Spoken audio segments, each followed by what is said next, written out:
about what I call the lay of the land. This is the area of the Bible. We're talking about Egypt, the Sinai Peninsula, Canaan, modern Syria, Iraq, and Iran. This is all a desert. Now, where are we today? We are right there, which means if we go east, you're in the desert all the way over to Kuwait. And so this narrow little strip of green, this is off of Google Earth, incidentally. If you aren't using Google Earth, you are missing out on one of the great thrills. Anytime you go on a trip to any kind of a city or a country, they now have 3D representations of all the, you can fly around cities, you can see where your hotel is located, you can even get a street view of your hotel. What is that? It's called Google Earth. Google Earth. Oh, Google.com. Google Earth, yeah. If you haven't done it, you're missing out. Now, this is a photograph, incidentally, that was taken by the fellow that launched the Hubble telescope. My son was a Marine pilot, and his commanding officer at one point was the fellow who went up in the space shuttle, and he took that picture himself. Well, that's better. He took that picture, he lay in the window of the shuttle for 2 weeks, and I can't imagine anything more fun than that. But this is, over here we have Egypt. This is north to the left, south to the right, east to the west. And there you have Canaan, up the coast of the Mediterranean, and that needs to be moved over to there. I don't know why that happened. And then Mesopotamia. So, it's a big land, but there isn't a whole lot of area in which people can live. And if you look at it from the perspective of its development, this is the Arabian Peninsula, and long ago, as it moved forward, it created mountain ranges, and of course it's against the Mediterranean here, and as it moved up, it created impassable, unlivable areas early on. And what happened was it created a huge crack that's called the Great Rift. We've been driving up and down the Great Rift for the last 2 days. It starts in Turkey, ends up down in the Serengeti Plain. It's a crack that's about 40 miles inland, and it has affected everything that's happened historically and culturally in this part of the world.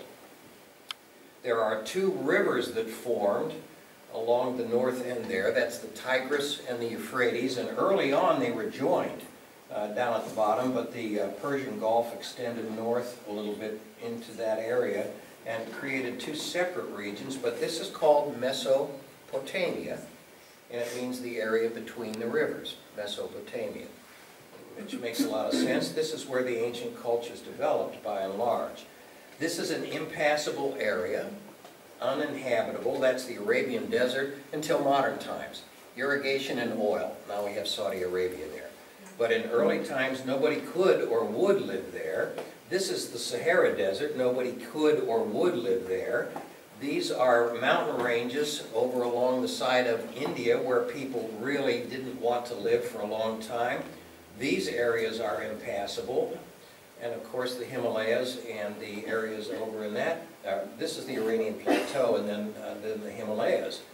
As a result, the very first groups of people grew up in Mesopotamia and in Egypt, and over in the Indus River. Eventually they filled in the Aegean up there with the Minoans, and eventually Canaan showed up, and eventually Rome showed up, but you can see they're slowly working their way from the earliest areas, and then eventually lots and lots of nasty tribes, Orthogoths, Visigoths, all kinds of different groups. And if you look at when that happened, 3500 BC, this is 2,000 years prior to Abraham, culture appeared. 3000 BC, that's in Egypt, that's about 1500 years prior to Abraham. The pyramids were built 1,000 years before Abraham. The world was an old place before the Bible started.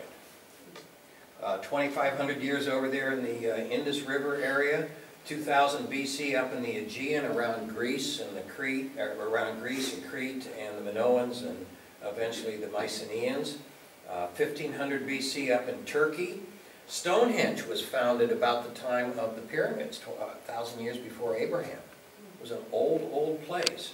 And then the Romans are very, very late comers. And we're going to talk about all these different groups coming together in Canaan as we travel around, and we still have these nasty tribes. Okay, let's take a look at this in detail. The ancient Near East. If you want to build a city, what do you have to have? Water. Water, absolutely. If you have water, you can grow food. But to grow food, what do you have to have? Land. Arable land. You have to have a place where you can grow things, and there's not a whole, you've been driving around, you haven't seen a whole lot of arable land. The most fertile land we saw was this afternoon at Arrowhead. All that brown earth, all kinds of crops. You have to be able to defend your city, and you want to be able to grow enough extra food or make things that other people want that you can then trade. And if you want to trade from this city to this city, what do you have to have? You have to have you have to have routes of trade and communication that allow you to share knowledge and to share products. There aren't very many places in the ancient world that have all of these things, and that's where the big cities are located. They were founded there 5,000 years ago, and they're still there today because it's the same spot where you can get these various products. So let's take a look here. We have the rivers over there in Mesopotamia. The very first cultures formed over there. We also have predictable water supplies in Egypt. 2 places, and that's it, Mesopotamia and Egypt. Canaan doesn't have any. Dr. Collins was talking about perennial rivers. Those are tiny little dried up ponds and creeks in the summertime, even though there's still water there. They are not running rivers like the Nile and the Tigris and Euphrates. We have the Great Arabian Desert. Mesopotamia began its cultures first. They had writing before anybody else. We read about them in the Bible. Eventually, Egypt formed its cultures. We read about them in the Bible. And finally, about 1,000 years later, up in Turkey, all the good land was taken. They began to fill in the areas in between. And we have cultures up in Anatolia, such as Hittites. We read about them in the Bible. And the Canaanites, kind of late comers. Why? Because there's not a whole lot here. There's no oil, no natural resources, very little land. So this is not a particularly desirable area, but there were people living there. Now that creates a huge problem for the Canaanites because you cannot travel across that desert. If you're in this area or in Egypt and you want to go over here, you can't go through the desert. You have to go this way. That's a long distance. And so the first cultures over here were Sumerians and then Akkadians, not in the Bible. Very old Babylonians, and then more Assyrians and more Babylonians. Those are the guys in the books of Kings. But that's a resurgence and a recovered culture. The original Babylonians were probably prior to the time of Abraham, and that's probably the culture from which he sprang, he and his people, from Babylon. Eventually the Egyptian culture appeared about 3000 BC. Again, that's 1,500 years prior to Abraham. And they never changed. They were in control there. They're still in control there. The same culture, basically. And then the Hittites and the Hurrians, we don't hear about them in the Bible. We don't hear about the Mitanni. But these folks, we do hear about. There were cultures up in there. And where we are today, the land of Canaan, the land of purple dye. Now, this is called the Fertile Crescent. Why is it called that? Because that's the only place where you can live. And it's shaped kind of like a crescent. The scholars love to use fancy terms, and so they call it the Fertile Crescent, which is kind of a silly term. If you're at a cocktail party and you're talking about culture and history and so forth, it sounds more impressive to use those kinds of academic terms. If you look at this land where the ancient culture showed up in 3000 BC and superimposed the modern Middle Eastern states, this is what you get. Same place, except for Saudi Arabia, and that's still all desert. Nobody lives there, but they have oil out there. But look at this. All the modern states are located in the same places they were 3000, 4000 BC, because those are the only places to live. And they're still here in Canaan. Now, the problem for the Canaanites is that if you have the desert filling up this whole area, The land of Canaan is bounded on the east by the desert. Actually, that should be a bigger oval that goes all the way over to here. Here's where we are right now. We're on the edge of the desert. We drove down the edge of the desert yesterday. You have the Mediterranean on the east side. So if you're in Israel, you can't go west, you're in the water. So if you want to go from Mesopotamia and take your trade goods to Egypt, or vice versa, you have to go through Canaan. We have this narrow little land between the Mediterranean and the desert. It's about 40 miles wide, and that's the trade routes. That's the only place you can go. So what does that mean? It means it's the most strategic, valuable land in this part of the world, and so all of the battles of ancient time took place in Canaan. Because whoever controls Canaan controls the world, the ancient world at the time. The Egyptians came up here and tried to get it. The Mesopotamians tried to get it. We have a bunch of little kingdoms at one point, such as Amorites and Ammonites and Hittites and Moabites and Edomites and Termites and Parasites. We have all of these different groups trying to control that area. And actually, there are parasites, not parasites. Termites I made up. Okay, so the other problem is we've got the Great Rift. That's a huge barrier going east and west across the rift. We saw it today from Mount Nebo. It looked at where we stood above Mount Nebo, you can get across the rift to Jericho and up to Jerusalem. You go north, you have to go 25 miles before there's another road that'll get you across. You can go south of the Dead Sea, but why would you want to do it? There's nothing down there. So there are only a couple of ways to get across the Great Rift, and we are going to go across one of them tomorrow when we cross over at Beit Shan, up south of the Sea of Galilee. Here's the Great Rift. This is what it looks like. Now, where are we located? We are right there right now. This is Amman here. Here's the Sea of Galilee. All of the rain that flows into this area falls into this trough. It's a big collecting basin. And water that comes off of Mount Hermon up there flows into that area, and that's what provides these pools of water. We have the Sea of Galilee up there, we have the Jordan River running downhill into the Dead Sea. So all of the water from that area ends up there, and getting back and forth across that is tough. Ancient cultures didn't bother with it because there's nothing over here. Why would you take a trade caravan down through all the... You saw what the hills look like. We drove up those things today. Why would you walk 1,000 camels up the side of that when there's nothing up on top? There were no towns. The city of Amman was a tiny little, probably 15-acre city. Steve was talking about city sizes today. There's nothing up there. So what did they do for the... There's the Sea of Galilee. There's the Jordan River. And there's the Dead Sea. And the city of Hammam is located right there. Sodom and Jericho is right there. So you could get across at this point. And Abraham probably went across up at that point. And those are the only two areas along the entire rift that are really convenient to go from one side to the other. So the point is, this rift is a huge natural barrier, and it determined where the cultures developed. Can't go across it very easily. So what do? Oh, there's another ridge in there. We're going to spend a week driving up and down this ridge of cities in Israel. All of the ancient cities of our Christian Bible are located along here. Shechem, Jerusalem, Bethel, Hebron, Beersheba, they're all located along that ridge there. So that's where we're going to be. And the trade routes went like that. They went up the coast. So if the trade routes are going up the coast and that's where all the camels are and that's where the money is, where do you build the big cities? Up the coast. And that's where all these ancient Canaanite cities are located, except for a problem. The ridge up there is hard to get through. There are two passes. We will drive through one of them. And so the trade routes headed up the coast, as you see there, and they cut across. The easiest place to get across the rift is just north of the Sea of Galilee.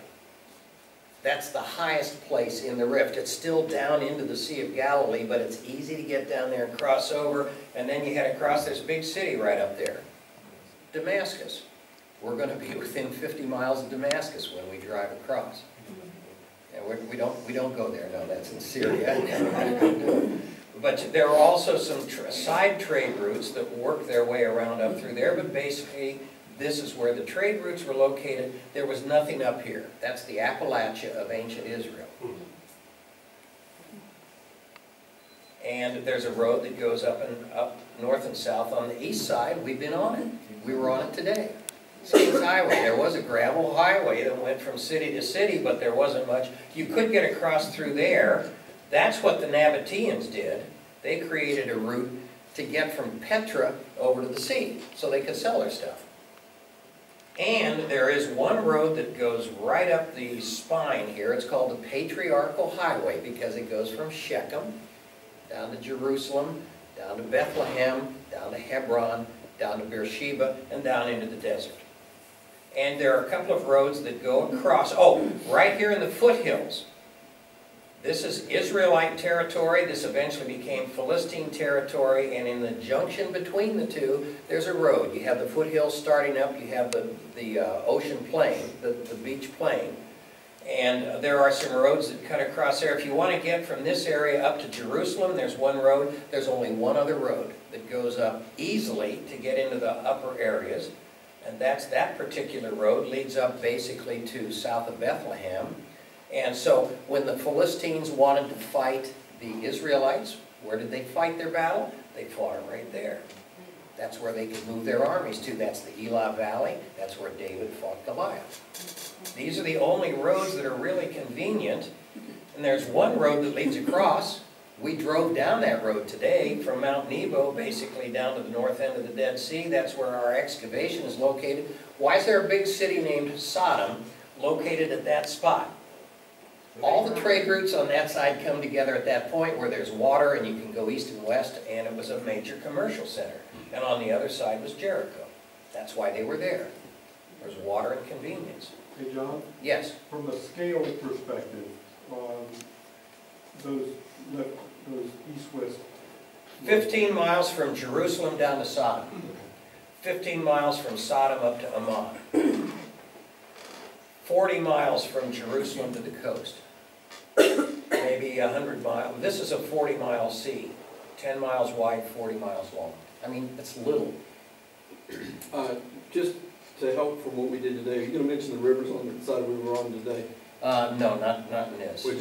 Where were we today over here? Oh, this is where we were today. This great big river right there. And see this little V here? Yes. That's where the dam was located. This little space right here is Moab. Between this river and that river. That's Moab. What's the bottom river? This is that Zered that Steve was talking about, but we don't agree that that's Zered. If it's not the Zered, then we don't know what. There's no name for it right now, because that was called the Zered by scholars a long time ago. But this little territory, the south end of the Dead Sea, that's Moab. That's it. This is Edom down here. This area in here where we are, the Amorites. All right. And then further north up here. Tomorrow we're headed up along this road into this area where the city of Ammon is located. We're going to skirt Ammon, but that's where the Ammonites were located. And then we're going to cross over right up there at a place called Beit Shan. Neat spot. One of my favorite spots. Sue? John, why for so many years have they been looking for Sodom and Gomorrah on the side? Why were they looking for Sodom down here? Because there was a scholar named Albright in the 1920s. He knew everything. He was the world's authority on Near Eastern archaeology, and somebody said, where's Sodom? He said, if we're ever going to find it, we're going to find it south of the Dead Sea. Nobody bothered to read the Bible. And if Albright said it, he's right. So he was just a step below God at that time. So we've had 100 years of scholars looking down in this area for Sodom. They never found it, and that's why they concluded it doesn't exist. Haven't found it. I was at a party, and they said, what are you digging up? I said, we found Sodom. I was really pleased. I thought he'd be impressed. And he said, well, it can't be Sodom. And I said, why not? He said, because it doesn't exist. And I said, well, how do you know that? He said, because it's never been found. And I said, we found it. He said, well, it can't be Sodom because it doesn't exist. I mean, but that's the state of the academic understanding of Sodom today. So anyway, Steve has shown that it was up there. That's where the Bible says it was. That's what, there's nothing down here It's a desert. It's called the Arabah, but it's a desert. There are no cities of the plain down there. There's no water. There's nothing. So anyway, these are the Canaanite cities that are located up the coast. Megiddo. We're going to go to Megiddo. What's Megiddo? Armageddon. We're going to stand on Armageddon. Of course, it blew up in 2000 A.D. I guess we missed it. Everybody said it was going to come in 2000. We're going to go to Megiddo. Here's Ashdod, Ashkelon. What's south of Ashdod? Gaza. We're not going there. Gaza is located right there, and they've been shelling Ashkelon with their little missiles. They fired 10,000 of them in prior to this last incursion. That's down in this area. We are going to restrict ourselves to this area. Hatzor, major city. It was attacked by the Israelites. It was a coalition of armies up to the north that were fought by Joshua and the Israelites. And further up, Damascus. Why Damascus? Because there's a spring coming down out of the mountains. That's on the trade routes. Perfect spot for a city, right? And all the economy goes by. You trade, buy and sell. And then Shechem, Jerusalem, Hebron, Beersheba, Bethlehem's located right there. All of the cities of our Bible are located up here in the hill country. The Canaanites were down there. The Israelites were up here. And we'll talk about that in another evening if you want to. To get up to Jerusalem, you had to go past another big Canaanite city called Gezer. What's the name of the city that the Egyptian Pharaoh gave to Solomon when he married his Egyptian princess? It was Gezer. It was a Canaanite city. The Egyptians controlled that. They controlled the coast.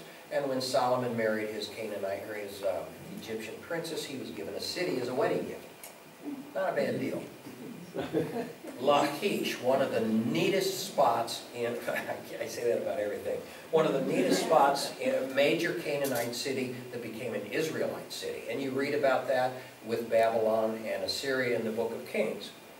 And then we have Ammon over there. It was a tiny little spot. That's where David was campaigning while he was up on the patio watching Beersheba take her bath down below. His armies were campaigning over there at Ammon.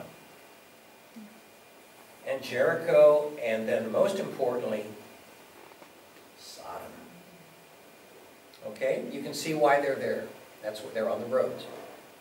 Now, what did Solomon do? He fortified 3 cities.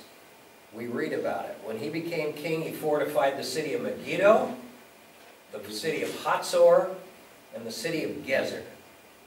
Why does the Bible tell us he fortified those 3 cities? Because they're the most important strategic cities to protect his highlands that there are. Hatzor controls the trade routes to the north. Megiddo controls the pass through the mountains there. And Gezer protects the approach up to Jerusalem. Makes a whole lot of sense. We're going to see Megiddo. We're going to see Hatzor. We're going to drive past Ammon. We're going to see Sodom. We've looked at Jericho. We don't go there anymore. It's really, unfortunately, archaeological sites fallen apart.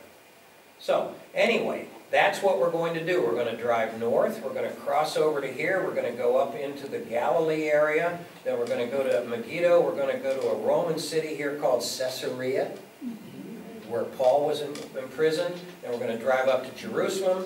We'll see lots of stuff in Jerusalem. Where's Megiddo? Or Masada? It's down there. So we're going to go along the western side of the Dead Sea that we were looking at today, and we're going to stop at Qumran, where they found the Dead Sea Scrolls. We're going to go to Masada, which is really neat. Major battles fought there. I mean, it's one of those magical places. And then we're coming back to Jerusalem. We'll see many things there. And then we'll cross back over, spend our night here, go down and see Sodom. And then we're going to drive along the Dead Sea and up that road we went today and have lunch on the rim of the Dead Sea and watch it for the rest of the afternoon, and that's going to finish our trip. Okay? I thought we were having tomorrow night at Scott's. Oh, it is. It's up in Tiberias on the Sea of Galilee. Oh, well, you had us over there. We're going up there, yeah. We're crossing the border. That's why we're getting such an early start. We may get really held up. It may only take us 2 hours to get across. Sometimes it takes longer. And we have things we want to do on the other side on our way to Tiberias. Tiberias isn't much to see. Who built it? Antipas. Antipas built it. And then he Herod's also son. had a city down here. This is Perea. And this is Galilee. Those are the two areas that Antipas controlled. They're in your book. And I'll finish up the story of Antipas tomorrow, but it's kind of fun. He was a sleazy character. Great story. And that's 27 minutes. I said 30 minutes. Yeah. John, do we get to get in the Dead Sea if we want to? Do we physically? We're not going to be anywhere where you can't get the Dead Sea. And you wouldn't want to now. It's really cold. It's really cold, and it's no fun. I've done it one time, and I don't know why, and I would never do it again. It's one of those things where you think it would be fun to do once, and probably it is, and once you've done it, you're happy you did. But right now, in the winter, no, it's not really something to do. Today I was trying to count up, you said, who knows how many people are descended from Herod? Ah, anybody? I got up to 10. 10, that's great. What, descended from, do you include Herod the Great? Yes. Well, that's, okay, you're short one. Oh. There are 11. Herod, 3 sons, a grandson, that's King Herod in the book of Acts, a great-grandson, that's Agrippa, King Agrippa, and Bernice. Ooh, I didn't know Now, that. Bernice has Agrippa has a sister, Bernice, and he has another sister. No, Stella. Stella. No, he has another sister, and her name, I'm drawing a blank right now. That's 8. But we have Herodias, Right. her husband Philip, and her daughter Salome. That's 11 that are related to Herod, including Herod the Great. 11 people in the Bible. Okay, thank you. I'm sorry to keep you, but...